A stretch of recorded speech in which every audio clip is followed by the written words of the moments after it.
آگے جو ہم مثبت باتوں پہ چل رہے تھے، آگے ولی عہد صاحب نے ایک بڑی اچھی بات کی، اور وہ کس تناظر میں کی، اب اس کی تشریح آپ دو حضرات نے کر رہی ہیں کہ وہ کہتے ہیں جی ہم ایسی قیادت کا انتظار کر رہے تھے، اب ایسی قیادت آ گئی، ہم پاکستان میں انویسٹ کریں گے۔ اس پہ تمہیں تبصرہ نہیں کروں گا، پھر متاثر زیادہ میں اگر کہتا ہوں اس پہ، جہانزیب صاحب اس پہ اگر ایک بات کہوں کہ عمران خان صاحب 70 سالوں کے بعد پاکستان کو ایک نعمت کے طور پر ملے ہیں، تحفہ ہیں پاکستان کے لیے، ٹھیک ہے؟ تو میں واقعی ذاتی طور پر عمران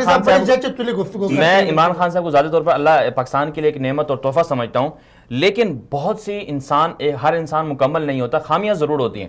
اب عمران خان صاحب نے جو قوم کی بات کی ہے، وطن کی بات کی ہے، 22 کروڑ عوام کی بات کی، بہت اچھی باتیں ہیں، اور انہوں نے سب سے بڑی اچھی بات جو ہے، جو ہم جیسے لوگوں کو، جو ہم اپنے آپ کو کہتے ہیں کہ ہم اسلامسٹ لوگ ہیں، ہمیں ریاست مدینہ کا جو انہوں نے نعرہ لگایا ہمیں وہ بہت پسند آیا اور ہم اس کو اپریشیٹ کرتے ہیں۔ اب بدقسمتی یہ ہے کہ ہم نے تقسیم کر رکھی ہے کہ عمران خان صاحب کو چلنے نہیں دینا، تو اس وجہ سے اس نے ریاست مدینہ کی بات کی ہے، جن لوگوں کا کام بنتا تھا کہ ریاست مدینہ کو بنانے میں ان کو سپورٹ کریں، وہ ان کو سپورٹ نہیں کر رہے۔ تو اس حوالے سے عمران خان صاحب کی یہ جو باتیں ہیں کہ ذات خود وہ ایک اچھی قیادت ہے، لیکن بہت ساری چیزیں ہیں، ہم ان پہ اختلاف بھی کرتے ہیں عمران خان صاحب سے، بالخصوص ان کی جو کیبنٹ ہے اس میں کچھ ایسے لوگ ہیں، ان کی مجبوریاں ہیں۔ اب اس میں ایک بات، اس میں ایک بنیادی جو بات ہے نا، بنیادی نقطہ یہ ہے کہ وہ پورا کا پورا سسٹم جو ہے آپ کا 70 سالوں سے جو بنایا ہوا ہے وہ خراب ہے۔ جب وہ خراب ہے تو اس سسٹم کے اندر جو باقی بندے داخل ہوں گے تو وہ بھی ظاہر سی بات ہے آپ کو صحیح نہیں نظر آئیں گے، سسٹم ٹھیک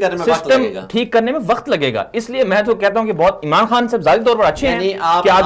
یہ کہہ رہے ہیں کہ جو ولی عہد محمد بن سلمان نے بات کی کہ ہمیں ایسی قیادت کا انتظار تھا جو گزشتہ ہماری تمام قیادت گزر چکی ہے، ساروں پہ نہیں ایسا شاید وہ نہیں، ظاہر سی بات ہے، وہ تو ایک ان کی وہ ہوتی ہے سفارتی طور پر کہنا ہے، اور عمران خان صاحب کو صرف ولی عہد اور نہیں پسند کر رہے، باقی دنیا کے لوگ بھی پسند کر رہے ہیں۔ اس میں تو یہ دیکھو، میں تو یہ کہوں گا ان کے جملے کے اگر میں وہ کروں کہ نگاہ بلند سخن دل نواز جہاں پرسوز، یہی ہے رخت سفر میرے کارواں کے لیے، اور ہزاروں سال نرگس اپنی بے نوری پہ روتی ہے، بڑی مشکل سے ہوتا ہے چمن میں دیدہ